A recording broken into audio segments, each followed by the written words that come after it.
I'll start with what I didn't get done in September at all. All of the things on here are metal, with the exception of the Mangler Squigs, which are resin.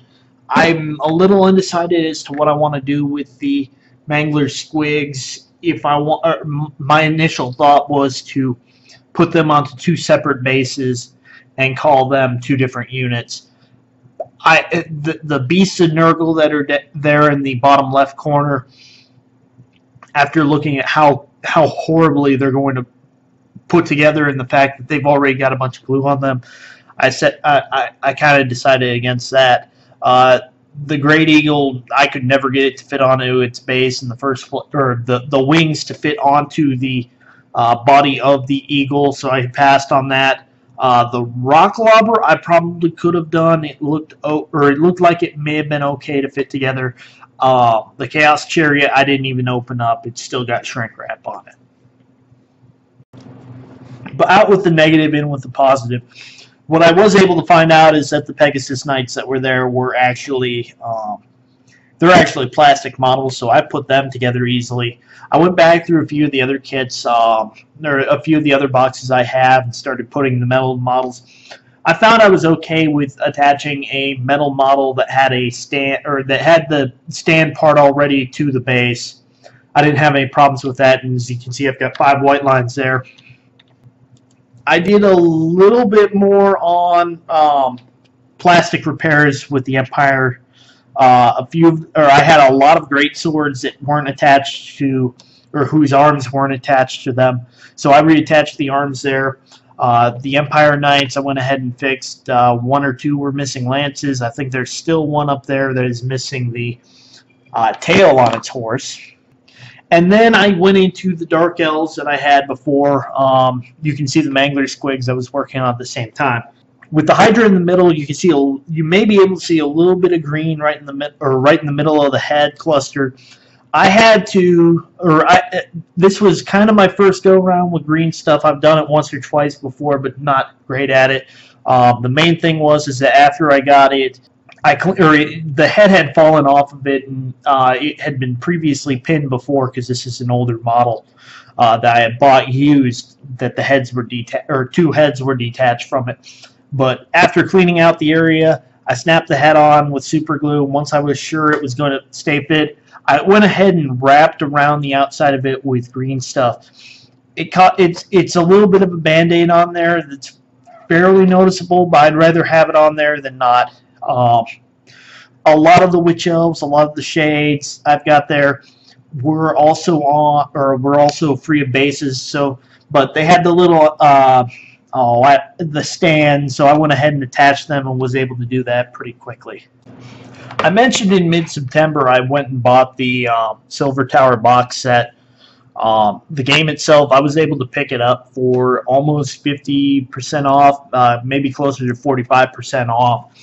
And that kind of deal I didn't think I would ever want to pass up, or would regret ever passing up.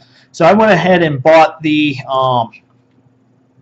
Silver Tower set. This was something that after seeing all the metal models left over, I went, well, what else could I do in the meantime for September? And I think I built this in the 4th or 3rd weekend, it was the 4th weekend because the last weekend was intermixed with October. But I got this done in September. I got the entire box set done. I still have 2 or 3 Silver Tower models, or the Heroes box from the other set that I want to build. But the main thing with this is, while I was putting it together, I came up with a few opinions of what I thought about putting the models together and how they kind of stack up with a lot of the older models. And I think I've got an idea for a video. I might go ahead and make that video at some point in the future. But for the time being, I'm going to probably hold off on buying any new models, with the exception of 1 or 2 other purchases that I've already made. I'll be discussing that later in the video. So now that I've wrapped up September, this leads into what my plans are for October. I mentioned back in August that my original plan was to collect all of the Vampire Counts Death stuff and to do it in the month of October. So what you see in front of you is everything I've got. I'm going to build a Terrorgeist.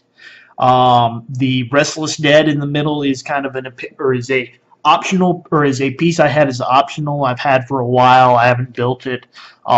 It's going to be one of the last things I'll build, or second to last thing I'll build. The Skeleton Horde was a new thing that I picked up. I think I picked it up for like $60 as opposed to the $85 it goes for. But that'll give me at least a Mortarch. And if I didn't want to build the Restless Dead stuff, I'll have a unit of Black Knights and a few skeletons. Back over to the left side, 10 dire wolves, 3. What I think I'm going to go with is Vargheists.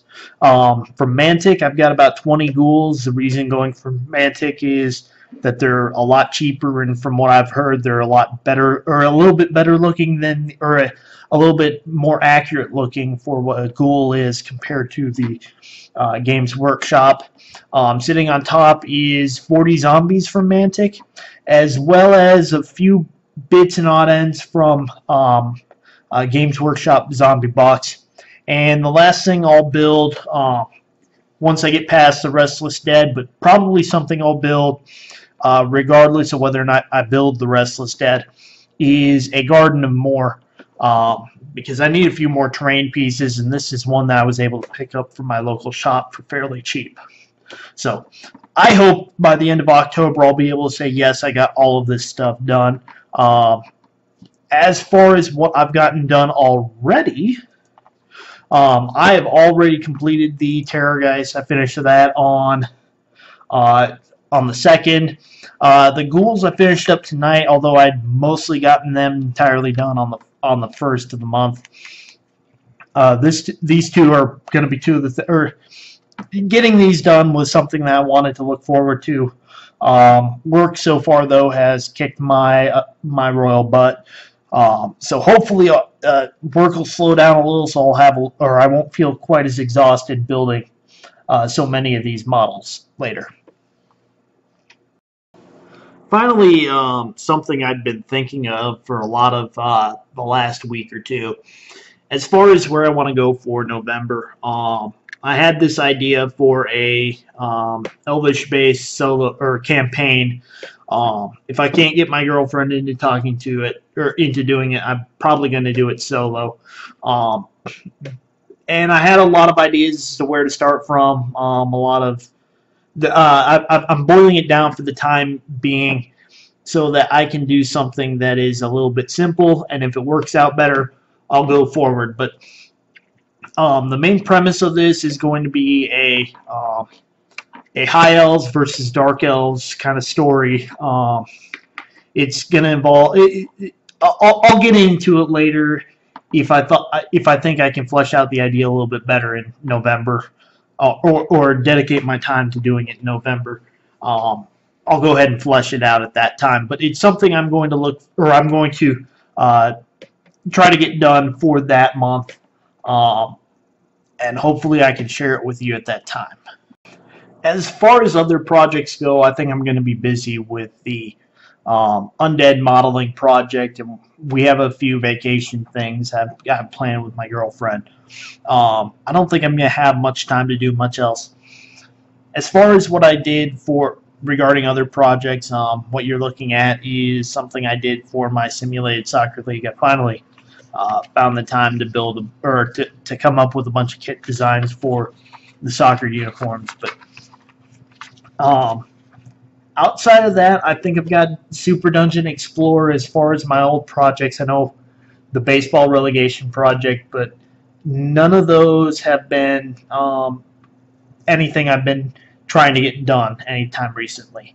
One of my thoughts was to start doing a few more battle reports or report-ish things with solo gaming, but I'd like to try to get other people to help me out with that instead. So I think this wraps up my late September review and my